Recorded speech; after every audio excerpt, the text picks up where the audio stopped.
Hi friends. So today we are going to discuss the restorative options for a root canal treated tooth.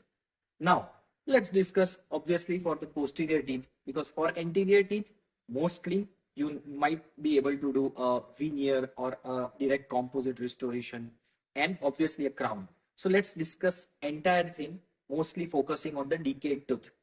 So depending upon the amount of gross decay, depending upon the access opening, whether it's conservative or not, depending upon the crown height available, depending upon patient's bite or any other habits possible, depending upon the gingival condition and the financial condition of the patient. The options according to the minimalistic approach would be number one, a direct composite restoration. Currently, we are able to do a fiber reinforced, bioclear, heated, bulk free composite restoration, which would be amazing. Number two, obviously, would be a partial coverage onlay or a full coverage onlay or an endocrown. Number three, obviously, would be a full coverage crown. Now, in that, a bonded zirconia crown would be the best, as well as the bonded all ceramic crown would be the best.